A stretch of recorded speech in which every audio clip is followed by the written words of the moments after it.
Começando mais um programa Cá Entre Nós, aqui da Modernidade, e hoje a gente conversa com o Ricardo Giuliani. Ricardo Giuliani traz uma amostra densa, como a chuva que caiu aqui na Modernidade, a entrada aqui, antes da gente chegar para gravar. Então o Ricardo traz um trabalho muito denso, um trabalho político, poético, e a gente confere hoje no programa Cá Entre Nós. E no segundo bloco a gente vai conversar com Lilian Lima, do site As Boas Coisas da Vida. A Lilian traz um pouco do seu conhecimento como jornalista sobre o mundo dos vinhos, das bebidas e das delícias de viver aqui no nosso estado. Acompanhe. Bom, a gente vai conversar agora com o Ricardo Giuliani, diretamente aqui da Modernidade, abrindo uma exposição que fica até 12 de dezembro em cartaz. Então, Ricardo que é, só adiantando aqui, é artista visual, é advogado, é músico e é escritor, e trouxe uma exposição Inventando o Mundo. Ricardo, eu queria que tu falasse um pouquinho dessa exposição em especial agora nesse momento e me desse também um panorama de como é que tu está vendo a arte hoje aqui no nosso estado. Tudo bem, Ricardo? Tudo bem. Primeiro, obrigado pela deferência, né? Estar aqui em Novo Hamburgo, na Modernidade, é uma honra, né? É um prazer. Eu tenho muitos amigos aqui na região, em decorrência das minhas atividades profissionais. Então, a estada por aqui, ela tem o objetivo de mostrar a minha obra na pluralidade que ela se apresenta de fato. É a primeira exposição que eu faço, onde nós mostramos pinturas, mostramos desenhos, mostramos nanquim, mostramos as minhas técnicas mistas, que é a utilização de chapas de raio-x com desenhos, com essas coisas todas. A Ana Zavadil, que é a curadora, ela aproveitou para mostrar este ser fragmentário que eu me considero, que não é ruim. Não é? Mas é o que me permite fazer uma arte com um discurso explícito, né? Eu não tenho aquela posição que trabalha arte contemporânea dos discursos abertos ou da simples expressão estética para o deleite de quem me observa. Eu prefiro me mostrar integralmente a quem me observa, não é? Seja pela aquarela, seja pelo óleo, pela acrílica, pelo grafite, pelo nanquim, por aquilo que vier pela frente, pelo móvel que eu mesmo construo, como esta obra que está atrás da gente, que é feita em plástico de polionda, onde eu fiz as molduras, as instalações elétricas, uso grafitagem, chapas de raio-x, mas sempre com um discurso, com uma proposta de uma visão de mundo que eu quero dividir com as pessoas que me observam. Então eu entendo que a arte, no momento atual, ela passa um pouco por essa encruzilhada, né? E aqui no mundo da gauchada, que eu chamo da pampaláxia, né? A pampaláxia, ela tem um pequeno problema, né? Que nós não nos damos força a nós mesmos, né? Eu faço parte de uma associação de artistas chamada Chico Lisboa, que tem 80 anos e que em certa medida está procurando resgatar estas possibilidades de expressão aqui no nosso estado. E eu tenho a convicção, mesmo sendo um neófito no mundo das artes visuais, que é possível a gauchada se apresentar com menos preconceito, com menos vontade de estar no lugar em que o outro está, mas simplesmente com a apresentação dos seus próprios discursos.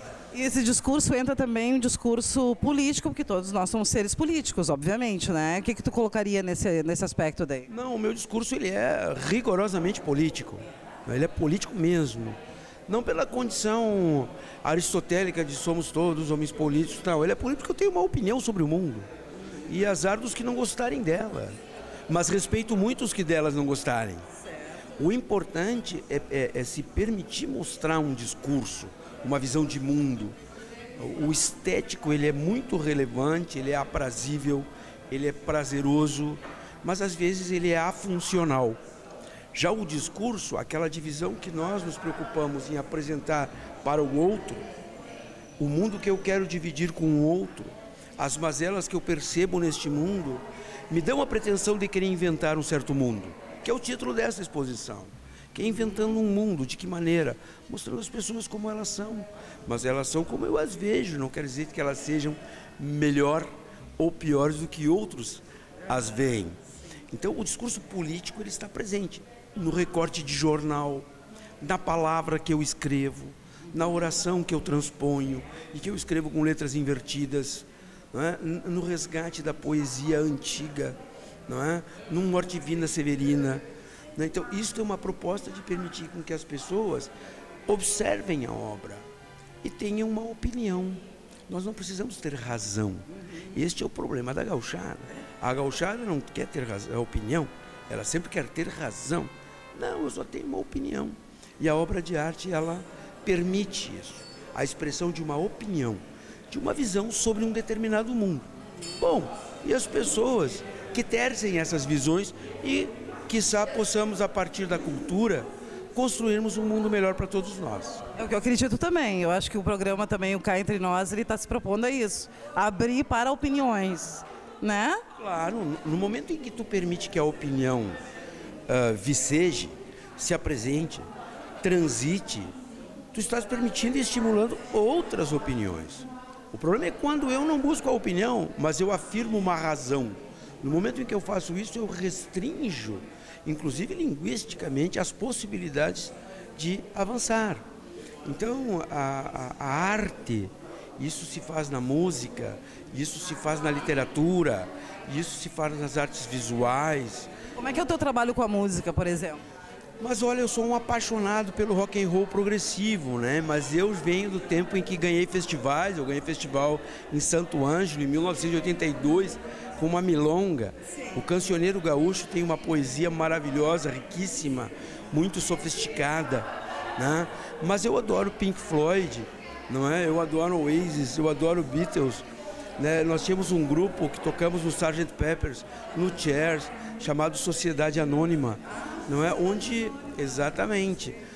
nós nos apresentávamos também com uma visão crítica de mundo, que esses grupos que o rock and roll faz. O rock and roll é a visão absolutamente escrachada de um mundo que nós vivemos. Na literatura eu trabalho a crônica, não é? Então eu tive, em 2012, eu fui finalista do Prêmio Açorianos de Literatura na categoria Crônicas, onde eu procuro falar sobre nós, sobre o nosso cotidiano.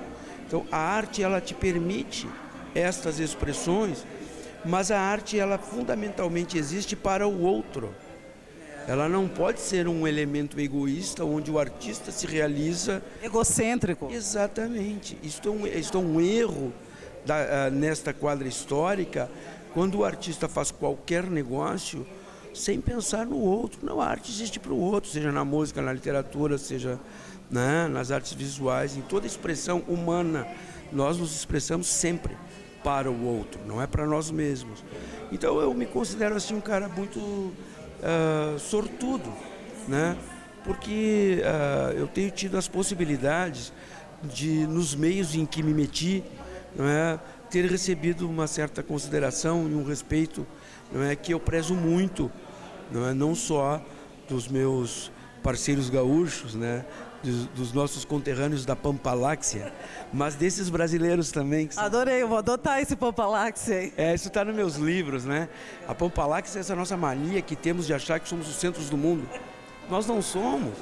Esses caras que falam parecido com a gente são os nossos irmãos brasileiros, né? Mas aí nós, pampaláticos, vivemos do jeito que vivemos e sabemos as dificuldades que passamos, mas não baixamos o tupete.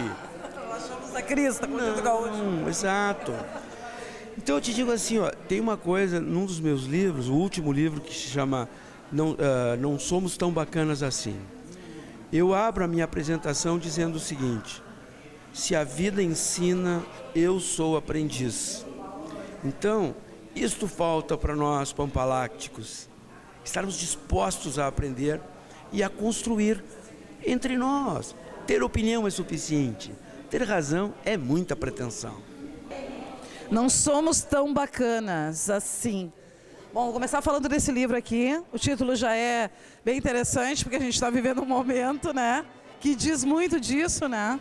A gente já leu, eu já li um outro autor também que disse somos todos canalhas, né? Então eu acho que segue essa linha, né? Eu não acho que sejamos todos canalhas. Eu acho que somos todos arrogantes e metidos. Isso eu não tenho dúvida. Esse livro é uma entrevista que um jornalista resolveu fazer comigo sobre a minha experiência, né, sobre as experiências que eu tive na política, que eu entrei muito cedo. Eu com 15 anos já fazia política, resistindo à ditadura militar. Então ele achou que eu tinha coisas para contar, né? E eu contei essas coisas. Eu sou um derrotado no mundo da política. Eu fundei o PT, e o PT virou o que virou. Eu há 8 anos deixei o PT, né? Então eu conto um pouco dessa história, de alguém que tinha um sonho, que construiu um processo todo, como um cidadão ativo que é. E neste meio da gauchada, que nós somos produtos de uma literatura maravilhosa, então uma grande derrota, que foi a Revolução Farroupilha, se transformou numa saga nacional. E nós gaúchos nos comportamos frente aos brasileiros como melhores, e nós não somos, nós só somos brasileiros. Esse livro conta essa história, é em forma de entrevista. Todas as livrarias tem, que é pela editora dublinense, ele conta essa história de como é que eu vejo isso, como é que eu vejo o processo político atual, e muita coisa que estava escrito lá em 2012 está acontecendo agora, não porque eu sei. Não, é que eu acho que já era um pouco, vou dizer, previsível em muitos aspectos, não? Sim. Talvez ignorado por muita gente. Isso, só não via quem não queria ver. Né? Por isso que eu digo, às vezes a gente tem a mania de pitaquear sobre tudo e estudar sobre nada. Então, se nós nos dedicarmos um pouquinho a estudar a nossa sociedade, a nossa política, as coisas estão postas, né? Temos esse aqui também, esse livro aqui, Nas Coxias do Poder. Na verdade, tu percebe que o I do Coxias, ele é uma exclamação, então ele é nas coxas do poder mesmo, né? Esse livro foi finalista do Prêmio Açorianos de Literatura de 2012, na categoria Crônicas, junto com o Carpinejar e com o Ortiz. Isso é uma série de crônicas dirigidas a vocês, jornalistas, dirigidas a juízes e deputados, a nós, cidadãos, que procura gerar um processo de reflexão que mostra como nós somos responsáveis por tudo aquilo que nós atribuímos aos outros, quando na verdade as iniquidades são praticadas por nós mesmos. Um político não chega na Assembleia por SEDEX. É verdade, né? Então a gente participa e depois se isola do sistema, né? Do poder. Eu já estava assim, se nós nos isolássemos, estava bom. Aí pior, então. É pior porque a gente, ao invés de se isolar, a gente cobra como se não tivesse responsabilidade. Isso é verdade, isso é bem pior. Esse é o problema. Então, a ideia de fazer essas reflexões por intermédio da crônica é permitir que essa geração que está chegando se dê conta de que as coisas podem piorar. Existem situações muito graves no meio da universidade. Tu não me perguntou, mas eu fui professor universitário por 18 anos. Mais uma, então, função. Isso, lecionava aqui na Unicinos. Sim. Não é? Eu, na minha vida acadêmica, de mestrado, de doutorado, essas coisas todas, eu fui me desiludindo com o que eu vinha enfrentando no meio acadêmico. Nós temos uma sociedade que está se desconstituindo. E ela se desconstitui por nós mesmos e não pela culpa dos outros. Então, as coisas que eu escrevo, elas têm este sentido, que é o da reflexão. Por isso, por que nas coxas do poder? Porque é para ser provocação mesmo.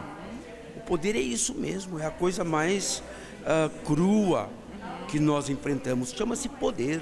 Ele não tem cheiro bom, ele tem um cheiro ruim. E temos também esse catálogo aqui, né? Eu gostaria que tu mostrasse pra gente um pouquinho e me falasse do catálogo daí. Aqui é uma coletânea de obras minhas que começa por andanças, uma coletiva, uma individual que fiz o ano passado.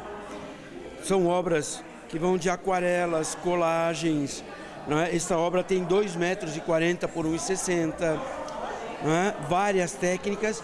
E a perambulâncias, eu juntei quadros meus que participam de acervo de museus, como o Museu de Arte do Rio Grande do Sul, que é o caso desta aqui. Como obras que fizeram parte, por exemplo, do Museu de Arte Contemporânea, da seleção Chico Lisboa para a Copa do Mundo.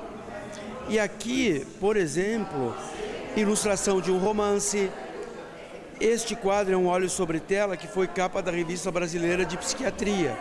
Então aqui tem mais ou menos uma coletânea do que eu fiz no ano passado, né?